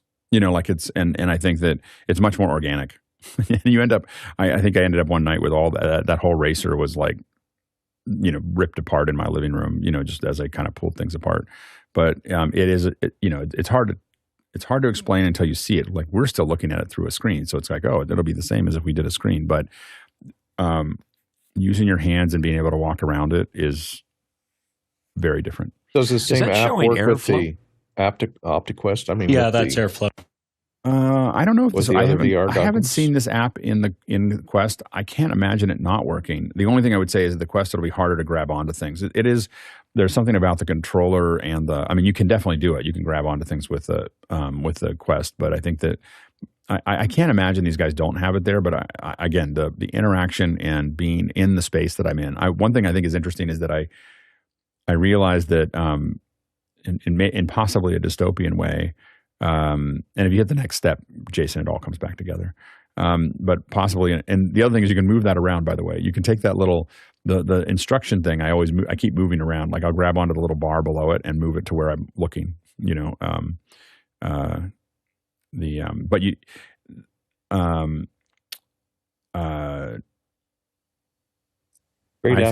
think that one thing that I find myself is that I'm going to want a room that's probably either 15 by 15 or 20 by 20 that's empty.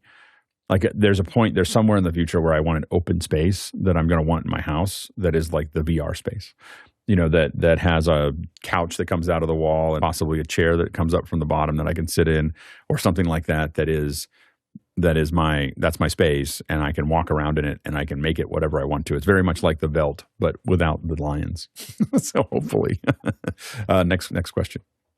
Next question coming in from, pardon me, Alex 4D Goldner from London. Apple have had their pro workflow team gathering expertise in high-end TV and movie posts since 2019. What do you think the pro workflow story is for spatial and immersive video, and why hasn't Apple shared it yet? Courtney? I'm not sure what they're doing for spatial and pro video. You know, the reason they gathered all those post-production professionals is because they got into streaming and they're financing large major motion pictures. Argyle is in theaters now. So they wanted to develop in-house stuff for doing post-production, production and post-production on major theatrical features and television series. So that's why we're looking for professionals in that area. I don't know if they're going to apply those same people to the pro workflow team is slightly different. So the productions for their production, that changes with every production company. Like they might have ILM do it, they might have somebody else do it. The pro workflow team is really about designing the next generation of how things get done in a workflow. And so they're some of the best and brightest in the world. I know a couple of folks that are in that team, and they are, I think, like Vincent Laferret is in that team. And they kind of spend some time there, and they're really taking the best and brightest. They do test projects. They're trying to figure it out, and all of that informs, what future Apple products are going to look like. They're not constrained to Apple products, so they're doing them the best way that they can find to do them, and then they're coming back and going, well, we really want this from here. We really want this from here, and this is really important. And it's a really smart thing for Apple to do. Have a team that just kind of is, figuring those things out. I will say that I think that. That we haven't seen very much yet because Apple doesn't need to show us very much. They sold as many headsets as they could sell without showing more than they needed to. I think you're going to see them continue to drip out the PR. I think that WWDC is probably going to be pretty exciting week this year as they show more of what the headset can do. But I think that what they're doing is they're slowly, Apple's pretty good at this, probably better than most. They don't need to show more of their hand than they're just trying to keep the flow of, because here's the problem you get into is if you create too much demand for something, then people start wanting to go around it. A good example is DALL-E. DALL-E was created so much demand all at one time and got so much PR that all of us wanted to do these images. And because DALL-E was not ready to allow us to have that access, a lot of us went to Midjourney. We all just jumped to the next thing, which wasn't as good as DALL-E when it came out, but there was a huge community. Now, we use DALL-E, but it's not. I don't consider it to be as good as Midjourney in any way, shape, or form because Midjourney had all these users and they had all this iteration and money, and so I think that's a good example of not creating too much demand. Where people are going to go, that can't get a hold of it, and so I think that Apple's kind of managing that. I will say that a lot of people have seen these stereo systems on the set. I can imagine that you're going to see much more from Apple because they own their own content and they're not caught up in the legacy thought process that Hollywood has. You're probably going to see a lot of interactive things. So as things come out from Apple, you're going to see 3D models that you can walk through, scenes that they digitize, that they build and digitize. You're going to see scenes that are shot from one of those cameras that is made available. So like, for instance, they might, I don't think they're going to do any 2-hour film in stereo anytime soon, like in 180 stereo or whatever. I could be wrong. They have the money to do it. I doubt that I think the first step they're going to do is say, we're going to shoot this scene while we're shooting it with cameras, or as an additional piece, we're going to shoot this scene with the stereo 180 so that you can, it's kind of like if anyone remembers the White Rabbit experience from The Matrix, where there's all this behind the scenes, you can just watch the film and see the little white rabbit and click on it and see how that shot was made. And I think that you could end up in that kind of White Rabbit experience with Apple where it's going to show you behind the scenes of what that looks like, or it's going to show you, you might see some of these scenes or you might be able to walk through the sets. So I think, or play with, again, the Otoy, the company Otoy has one called The Archive, and they have like the original, they have a 3D model of the original Enterprise, and you can pick it up and do exactly what you saw Jason doing, pull it up and look at it and wrap around it and so on and so forth. So I think making some of that stuff available is the kind of thing Apple will probably do at first. And so I don't think that they're going to try to I mean, I think that Apple is going to be very slow about how they roll this out because there's no reason for them to roll it out any faster. They're selling the headsets about as fast as they can, as fast as they have the supply for. I mean, they sold half of what people say they can make in the first day, of this year. So they don't have a lot of capacity to make these yet. So there's no reason for them to show everything to everyone until they have to. But I do think that over the next 3, 4, 5, 6 months, we're going to see a lot more rollout. Next question. From Kjetil Flø Ljusvold and Tromsø, what is the best way to experience usdz 3D models with the Vision Pro? Jason? Well, Alex, you could airdrop something or send something over iMessage, but actually, I'll take something from Chris Fritchie and I'll just drop it right in. The answer is files. It's very, very easy to do this. So Chris sent this, and I'll let Alex speak because I can't stay on mic while I'm doing this. Yeah, so this is so there's that's just a USDZ model of some stairs. I will say that I did take Chris had built something for Keenan Campbell, and I did find that it was the 8K version of it did crash the headset. And then when I finally got it opened, it was very chunky, and so it really 500 meg files is still a lot, but these smaller files, you can just literally airdrop, text message somebody a file. So that's how you can look at it right now. I don't know if that's the best way to do it. There's some file viewers that I've seen so far, but USDZ files will just arrive fully textured if they have textures for you to use. And so it's pretty easy to send them back and forth. And there's Apple has a reality capture tool that you can they have their own app that you can digitize stuff and then literally send it to someone in the headset, including yourself. Next question. Next question is from Joe Kidd in Bay Area, California. Would a handheld gimbal be useful to keep iPhone 15 level during spatial video capture? Thanks. Jason? Yes. Yeah, and I would say in general, when you start capturing spatial, the general rules of spatial, it's a little different because you're only doing a 16:9 window. So you still have a lot of room to work inside of a it's nice to keep it. Yeah, it would keep it level. The main thing is that you also just don't want to move that much. Let the scene move in front of you. So really, when I'm thinking about spatial, I'm thinking about a relatively stationary camera.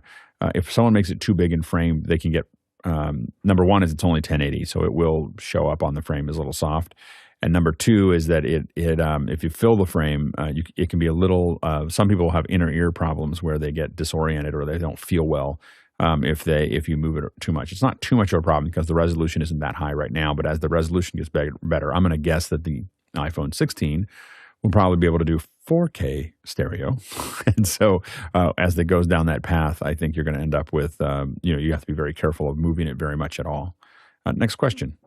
Douglas Carmichael is here with a question. YouTube says that a Vision Pro app is on the roadmap.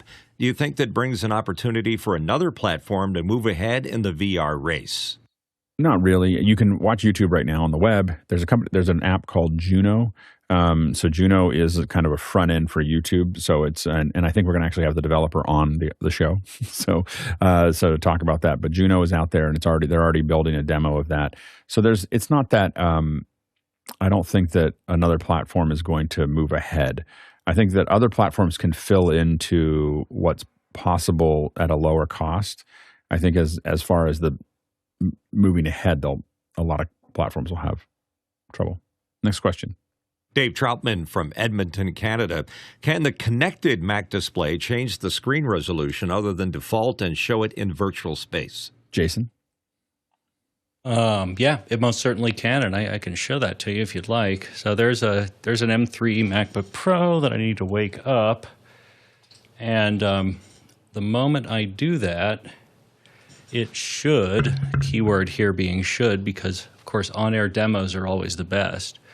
It should give me a little hovering thing. I think it's because there's a stage light behind it that either I can't see it or it's not working. But the answer is yes. Next question. Robert Sababity from Poland. There seems to be a lot of positive comments on the sound in the Vision Pro. Why is the Vision Pro providing a much better sound experience than good headsets? Mitchell? I just wanted to quickly say I can't tell what it sounds like because I haven't worn them, but the mic sounds pretty darn good. Yeah,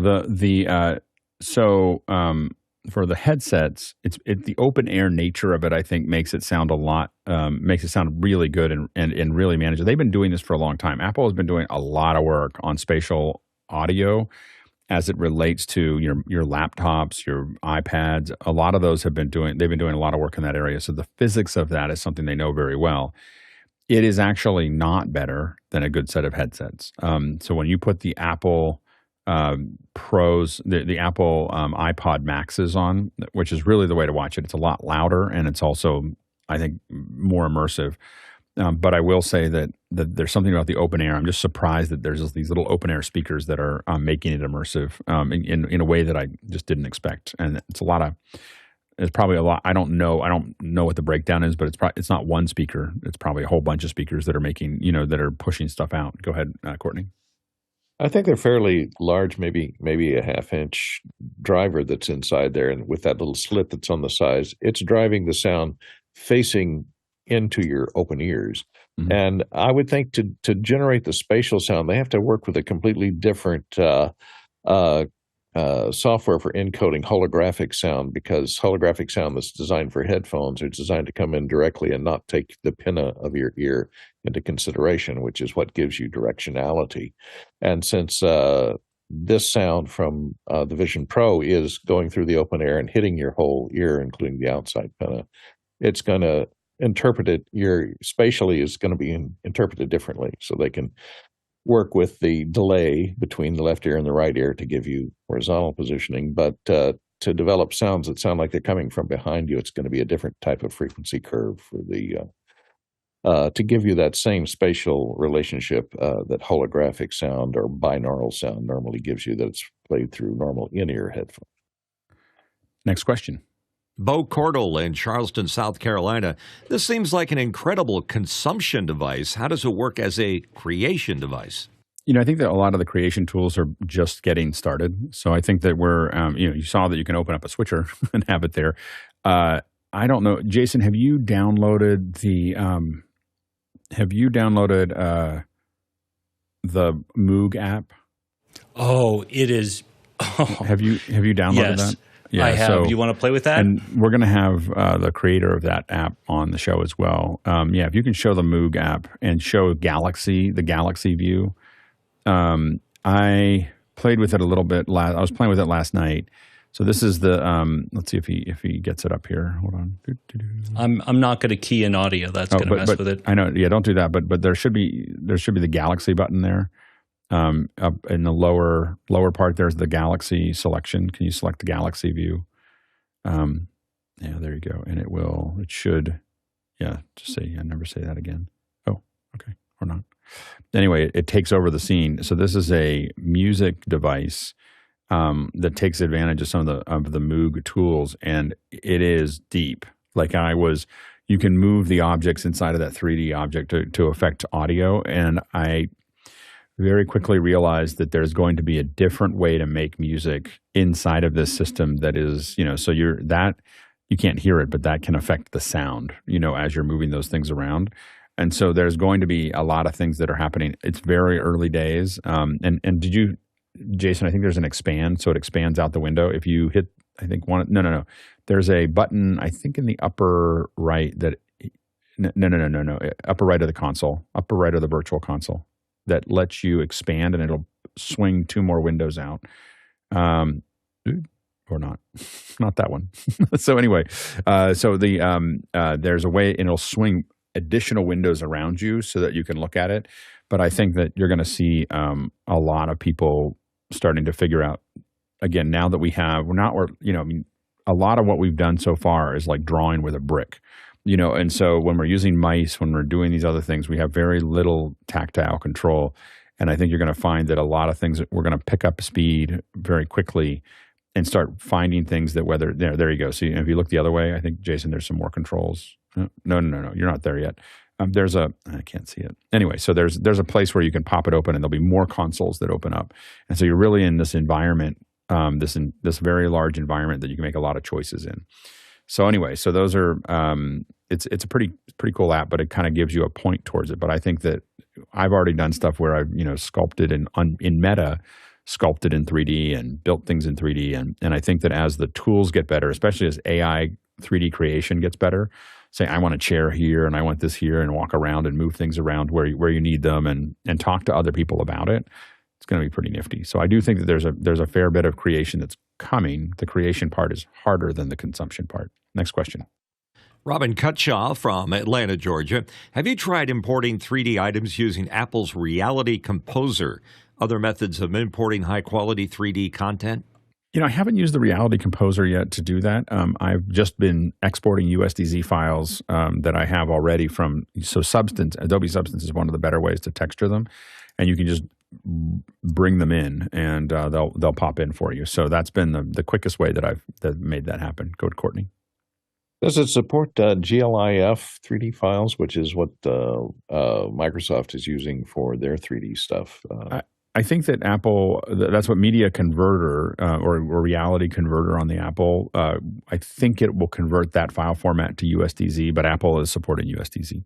it's USD and USDZ are what Apple's doing. They're not gonna use any other format. So they've built converters to get from OBJ, that format, and a couple other formats that are there that other people are using, but they're not gonna. I don't think anything. They're not going to try to supporting lots of 3D formats is really a highway to unhappiness. You just want to say, hey, here's what we're going to use inside of our systems, and it's going to work everywhere, and that's and it's an open source. It's not like they own it. They're letting anybody use it. USDZ is an open format, so there's not. So I think that Apple's going to probably not directly support anything else. There's lots of 3D libraries out there, though, for 3D objects. So it's easy to grab onto them. I mean, you can grab one of the cool things here is that you can grab, for instance, Smithsonian has a bunch of USDZ stuff. And if you have Reality Converter, you can, if you have Reality Converter, you can take OBJs that are in the Smithsonian. They've been scanning stuff for a decade. And so you can bring in all kinds of cool things and just set it right in front of you. It's pretty nifty. Next question. Zach Stallsmith from Chautauqua, New York. Is Siri incorporated with the Vision Pro? And if so, does it work just like on other Apple devices? I don't know if I've used Siri the way that you would normally use it in the Pro. I'm doing searches. You look over and do searches. I haven't actually asked Siri anything. So I don't know why, now that I think of it, because I use Siri a fair bit otherwise, but I haven't used it in the Vision Pro just because I've been able to get to what I'm looking for pretty fast. It's a good question. I'll have to look at that. Next question. Dave Troutman from Edmonton, Canada asks his question. Spaces was meant to switch between app groups on one screen. Has anyone tried using Spaces on their connected Mac virtual display? I will admit that I don't use Spaces almost at all on the Mac. So it definitely hasn't occurred for me to use it in the headset. So I greatly dislike Spaces, and so I know that I know a lot of people like them. I hate them because I hate screens changing state, and I hate it popping up and accidentally throwing something somewhere and not being able to quickly get back to it. Next question. Kenny Hampton from Greenville, Illinois. Is the refresh rate inside the device solid when looking at, say, the Atem buttons? On the screen, the LED buttons appear as blinking. Go ahead, Jason. Well, yeah, if you're looking at my Atem, then yeah, they blink. But no, that is not indicative of anything other than, I looked at my microwave in the kitchen and it gets I imagine if you weird. Turn the brightness up on your Atem, it'd be fine. Probably go away. It's just my brightness what is happens way down. The way the Atem gets darker is to slow down how often those LEDs update. And they're updating right now slower than the headset's updating, which I think the headset is updating. I'm not 100% sure, but I think it's 90 frames or 92 frames or something like that a second. So that's why it's if something's updating slower than that, you're going to see it ripple. Next question. Rob Collins from Kansas City, Missouri. How many windows can the Vision handle having up at once? I don't know how many it can handle. I know that I very seamlessly put up 8 or 10 pretty quickly. My text, a movie, a couple other things that I'm working on. It doesn't seem like the 2D windows put much pressure on it. And so I've had a fair number of windows, and you kind of start getting good at tucking things in where you want them. Like, oh, I want this over here. Like my answer is more than you need, at least so far. More than you should have. Yeah. I mean, it's the, I have a lot of times I kind of simplify things because I can bring them up so easily that I'll pop up. I was watching a movie, but I had a client that was texting me on Sunday. And so I just moved the text window above the movie screen and had it sitting up there. And if I needed to respond to an email, I would just hit it to hit respond. And the movie automatically gets a little quieter, and I can say what I want to say to them, and I hit go, and then the movie comes right back up again. I go back to what I was watching. So it was pretty cool. Next question. Roscoe Jones in Madison, Indiana. One purpose for GUI is to present the user with decision points that are easy to find, understand, and use. Does Vision Pro expand on this purpose, or is it the software that will make this happen? So the way it works is that your eyes are defining what you're looking at, and then you're just tapping. You don't actually have to tap towards it. You can just sit there and tap. I will say that as you get used to this, going back to your mouse is feels really rustic. It is, because you're moving so fast, because you're sitting there looking at things like that Moog that Jason was showing earlier. I was playing it with my eyes. So I'm tapping what I want it to do when I want it to go up, but I'm literally looking at what I want it to play, the notes that I want to play, and that's a crazy experience. Go ahead, Courtney. Yeah, I was just going to ask you, since you're pointing at things with your eye movement, do you get eye fatigue after being in it and operating a lot of, moving along, like if you're doing a workspace and moving your eyes around and selecting a lot of stuff all day long? Do you get dry eye or we eye move fatigue? our eyes a lot as it is. I mean, I don't think people realize how often they move their eyes. I mean, Chris doesn't move his eyes at all. He's dead-eyed all the time. But no, it's not that I don't move my. What we don't do is refocus. Yeah, I don't. That's what much of our eye fatigue is we focus on a plane and then we stop. That's hard on your eye. Yeah, I will say that there's always a moment when you take the headset off and you're like, whoa, like your eyes kind of come back to where they were.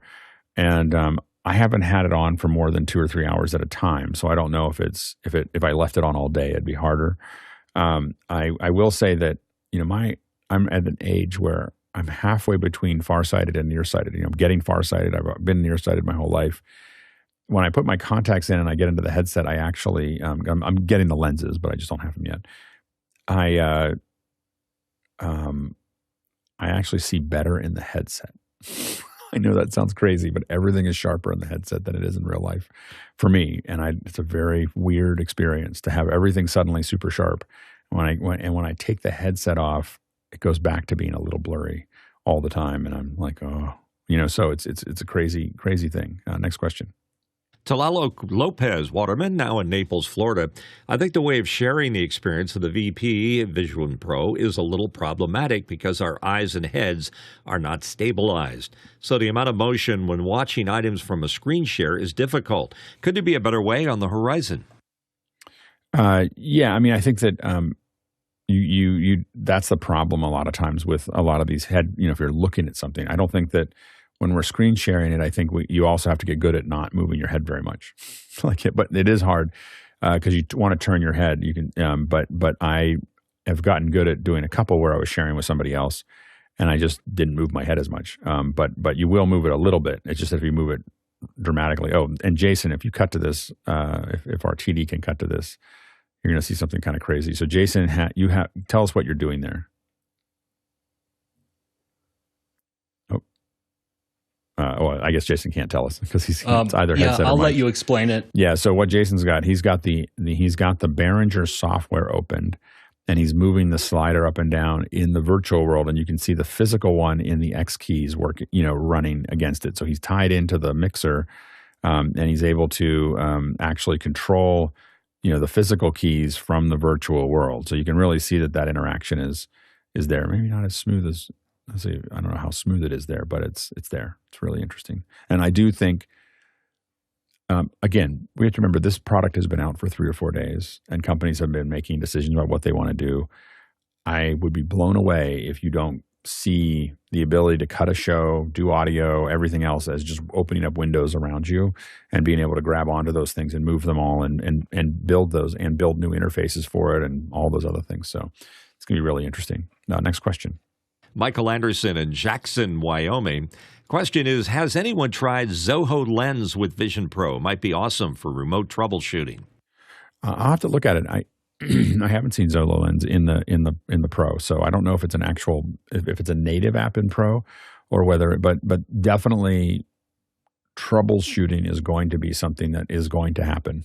For a lot of these things. Again, it's early days, but you're going to see a lot more that type of thing. And again, it may not be coming next for the average devices, but I think you're going to see things that are, when they're more expensive, they're going to spend money on it because they're going to guess that person might have it, or you want to have it there, especially if you're a premium product. Next question. Robin Cutshaw from Atlanta, Georgia. Do you think the streaming spatial video and audio will become a thing? Oh, yeah. Oh, yeah.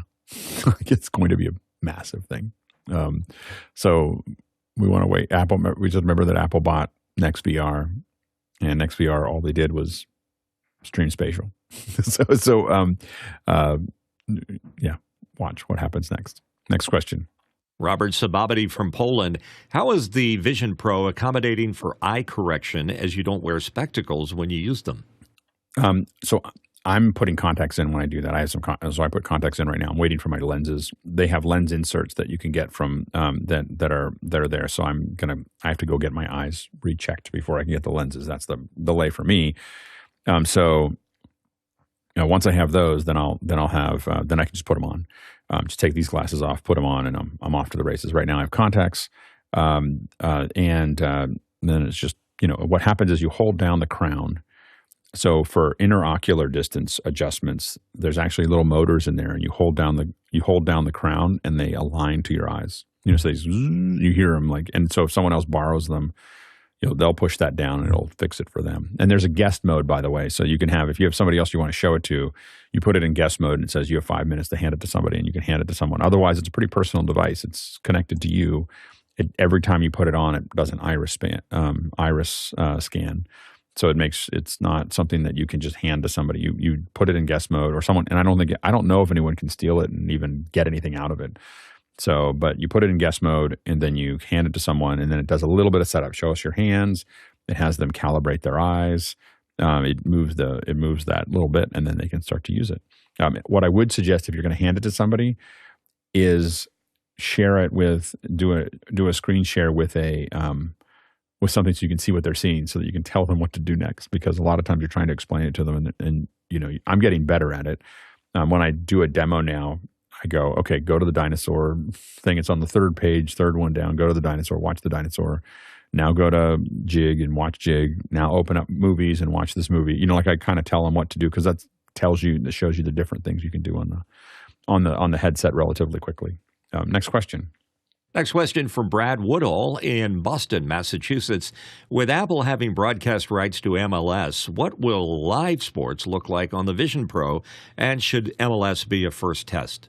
Yeah, I don't think that you're going to want to watch a whole show on the Vision. I don't think you're going to want to watch something in spatial video. And the reason is we did a lot of this. We did a lot of 360 where we did it around soccer, specifically around European football or world football other than the United States. And what we found was that, there's a reason that you have 80 cameras or 60 cameras or 30 cameras. It's because you get the close-ups of all the things you want the close-ups of and the things. But I do think that there's a real opportunity that you could have vantage points on replays or vantage points that are suddenly available that are like these moments where you get to be down there and you get to see that thing. Or you can say, I want to go down and stand by the goal for a minute, and it lets you just jump over there and do that. So I think that those are the kind of things that you could see. I think that a lot of what we're going to watch is we're going to end up watching MLS. I thought we'd watch it in the Apple TV and then put the headset on, but you're not. You're just going to watch it you're going to watch MLS inside of your headset. There's going to be additional data that you can probably swing open. So all the data that is not always on the screen, all the stats, all those things. And because of that, you're also going to have your text and whatever else, your socials and everything else are all going to be wrapped around you. So you're going to be kind of in a zone. And by the way, if you want to watch 3 games, you'll just pull up new windows and there's 3 games going on, and you can just look at one and go and tap, and you'll get the audio from that one, and pull it down and watch it for a little bit and push it back up and watch this one and this one and this one. So I think that you're going to be able to see a lot of, that's probably step 1. Giving you some interactive experiences is probably step 2. I don't know, again, if you really want to just stand and sit somewhere, but being able to give you different vantage points that you as a user could jump. I want to jump up and look at it from above, or I want to look at it from the goal, or I want to look at it from somewhere else. I think that could be possible. Imagine being able to, like for football, American football, imagine being able to sit right over the first line marker or the pylon, at the end, and you're standing there, watching that. And I think that those kinds of experiences is what Apple's going to, I think that's why they put money into MLS, was to use it as a lab. It's a relatively inexpensive lab, and they're going to use it as a lab to do that. Next question. Talalo Lopez Waterman in Naples, Florida. We saw CJ using MixEffect in Vision Pro in After Hours, and that was the moment that made me finally understand that it's a computer. See yourself using it in production? Oh, yeah. Yeah, I definitely do. Like, I can definitely see myself putting those in. I will say this is where, we always talk about tactile. This is where I still feel like you want hardware to do some of these things, but I can definitely see how you might want to control some things while you're sitting in here. But I will say there is a limit to how much you can tap like this versus using your fingers and moving around and everything else. So I think some production is still going to be, or a mixture of it, where because it's AR, my switcher or my mixing board may be down in front of me, and I'm looking up and getting a lot of extra data that's right there that I don't have to, and I can move that data around as I want to. Next question. Douglas Carmichael asking, can you make and take calls with the Vision Pro connected to an iPhone as you can with the Mac? Go ahead, Jason. No. Not with a POTS line. With FaceTime, sure. Yeah, you can do FaceTime. But there's no way to pick up a phone. There's no way to pick up the call from your phone, right, Jason, from your I just telephone? double-checked that. No, it doesn't exist in Bluetooth, so no way that I can think of. Yeah, so when I call is the one thing that takes me out of the thing. So it does push you pretty hard to want to FaceTime people, because if you FaceTime them, then they, you can do a FaceTime audio call with folks that have other Apple devices. So, but you have to go out of the environment to actually answer a call. So far that I haven't found a way to do it other than using FaceTime. And again, it can be FaceTime audio. You don't have to look at everybody, but you do. That's the way to communicate with other people right now. I don't know. I don't know when that will shift. Next question. Laura Thompson from Beaumont, Texas. Would my nystagmus, which is an involuntary movement of the eye, make the Vision Pro unusable? It can be pretty hard. That may be difficult for you to manage, because it is, your navigation is with your eyes, and to my knowledge, there's not a way to get around navigating with your eyes. Go ahead, Jason.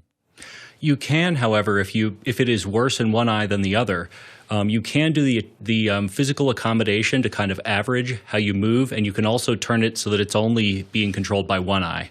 Yeah. So yeah, that could be a factor that might help. Next question. Rob Collins, Kansas City, Missouri. How quickly can you go from full dive VR mode to snapping back to reality if someone tries to talk to you while you have the headset on? Jason? Well, let's see. Whole bunch of stuff, and it's gone. That's it. Well, yeah, and there's a couple things that if you grab onto the crown has a fader that will fade your virtual reality back to AR. So you can fade back and forth on that crown. So if you want to turn it all the way off, you can, and if you want to go walk somewhere or whatever. Also, usually when someone walks in, you see them. Like when you look over, if they have entered your field of view, it will actually kind of do a soft cutout of them. So you can see them when they walk near you. So that's you definitely get that. If you get close to anything as well, it will suddenly pop into your field of view. So there's a lot of safeties there for you to kind of see what's around you as needed. Next question. Courtney Gooden from Hollywood, California, here on our panel. Have you tried removing the inner light shield to give you a broader field of view for moving the display closer to your eyes? Someone has said that that's way better. I haven't done it yet. I don't know if it's, to me, it seems, I guess the problem that I had is that I'll take a look at that. I haven't done it. It's mostly that I'm super sensitive to light. So the light leak that's there now bothers me, let alone taking the light shield off. I don't like any reflection. Go ahead, Courtney. Yeah, gaffer tape. No, yeah, exactly. Yeah. I was just wondering if you have to then recalibrate the things that are tracking your eyeballs. Yeah, you would. So and I don't even know if it would work. I mean, it's really designed at a very specific distance. You may be able to see things better, but I think that the accuracy of a lot of the AR components and everything else would probably drop if you changed your position. It's pretty sensitive because it's using your eyes to navigate. It's pretty sensitive, and I know that I've recalibrated my eyes probably 3 times now. Like as I settle into how I put the headset on, I kind of feel like I need to go back in, and you just do this thing where you see these little bubbles, and you just tap looking at them, and it just knows where your eyes should be for that. But I've done that a couple times now. They do make replaceable for depending upon your head size of those last. I think it's cushion. Like 27 of them, I think, or something like that. Right. It's 20 or so, and so they're all slightly different. They're all kind of magnets. So if you look at this, they just pop out like this, and so this is the part that's there. And I can imagine that if my kids were gonna use it or do anything else, I'd just get ones for them that are this part, and that's kind of nice. You can just have somebody else if they wanted to use the headset. Are there 2 parts to that? Is the inner foam separate from the white part? No, this is all one piece. Oh. I mean, it's multiple pieces, but it's not designed to be separated. Right. Okay. And it just snaps right in. It's nice. I will say that it comes off enough that I don't see, like, I exercise in my Quest.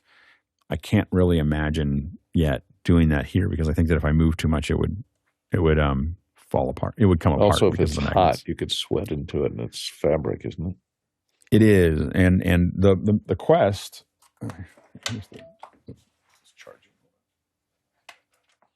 So with the Quest, there's a rubber. It comes with specifically, I think, for people who want to exercise or do something else. There's a rubber thing that comes. You can kind of see me take it off here. Hide my face there, so you can see it. But there's like a little thing here that goes over top of it. That's rubber. That's easier to clean than the foam. So that doesn't come with the Apple one. Next question. Peter Jonasson from Sweden. Are we looking at a new beginning of spatial experience racing with the Vision Pro, or would it be forgotten in 5 years? We don't know. I mean, I think that anybody who says they know probably doesn't. But I will say that Apple's chance of success is very high. It is. They are. This is not like a Google project where there's big Google projects like YouTube that they just keep plowing through. But there's a lot of little ones that haven't made it. Apple, we're 10 years into a 20-year plan, and the other end of this plan is rumor is the other end of this plan is glasses that are a little thicker than the ones that I have that do much of what that one does. It's just that the technology isn't here yet, but Apple's spending an enormous amount on it. They need to put something out so that they can get the interactions right. There's still little quirky things that we're already dealing with. So there's no way to do this until you gamma test with lots of people. So, go ahead, Courtney. Yeah, just remember Apple isn't the first into this field. HoloLens has been around for 8 years, and Meta and all the others have been doing virtual reality stuff, and some that have been doing augmented reality, and none of them have really caught on yet as to the perfect solution to a problem. So we're still waiting. Yeah, I think Apple's has been better, and I've used all of them. And I think that the big thing is it's the fact that Apple integrates all these other tools that you already had. Your Keynote, your text, all these other things are all like you don't feel like you're going into another space. When you use the other ones, they've been more industrial because you had to leave everything behind. But when you're texting and you're talking to people and you're doing things like that, it's a very different experience. And the interface that Apple has been far more efficient than the other ones. I don't think that many people are arguing that any of the other ones were as good as Apple's. They were all just less expensive, but they're not. I mean, Apple has definitely outdone everybody when it comes to interface, as they normally do. Next question. Talalo Lopez Waterman in Naples, Florida. Alex, will you watch the Super Bowl on your Vision Pro? I would if I could, but I can't, so I won't. so here's so the Vision Pro. If I can figure it out right now, if you open up YouTube TV, which is where I'll probably watch the Super Bowl, maybe I can find a way to do it. But if I watch it, open up YouTube TV, it's asking me to put in a number that isn't going anywhere. Like I don't know where that number shows up. So the number isn't. I can't validate myself in YouTube TV. And so as a result, I can't do that. The other reason I probably won't watch it is that my wife is a big 49ers fan. And so that means that, and the reason I say that is that for Steeler games, she has no interest in the game. So I can watch Steeler games all day long. But she's a big 49ers fan. And so this will be a family thing. Like the family will stop and watch and so I think, and that'll be a lot more fun. So I don't think that this is, if you're going to do it with your family, then I'm going to move back to the TV and into the popcorn and we make tortillas. Next question. Kyle Hammond from Chicago. Is there a Vision Pro Keynote trick you haven't learned yet? That I have learned yet. I haven't yet used it. I don't know how often I will.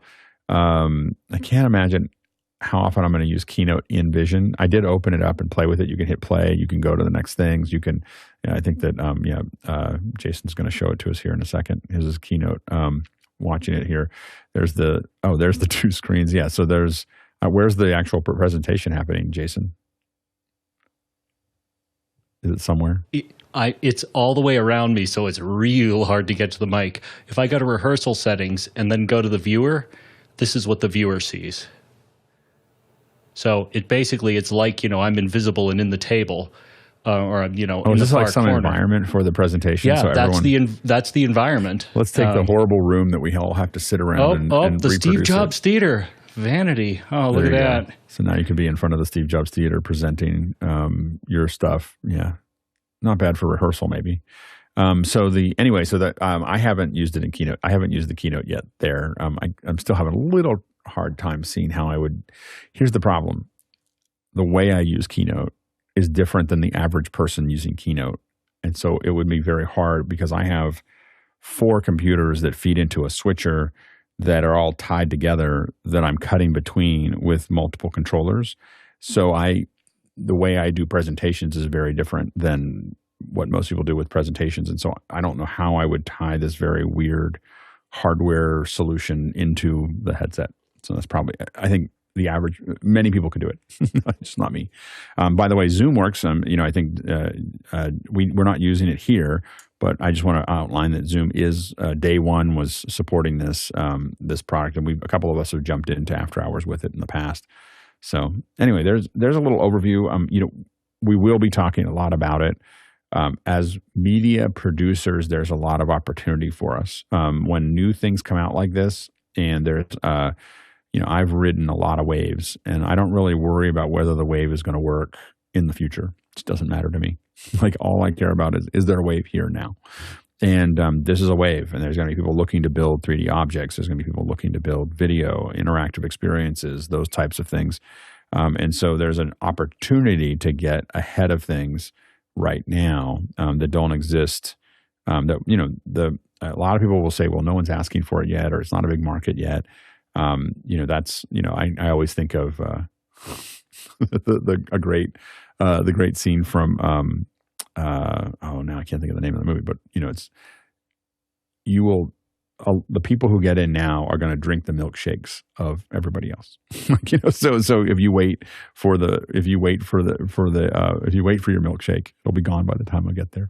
So anyway, so that's just what you want to be careful of is this is when you get in and get good at it and make a name for yourself, not when it's common. Once it's common, it's commoditized, and once it's commoditized, you're in the lowest common denominator game, as opposed to getting paid a lot to figure things out right now. So that's why we're going to talk about it, because I think that we won't talk about it every day, but unless people ask questions about it, but we will talk about it relatively often, probably on Tuesdays, or, whatever the graphics day is.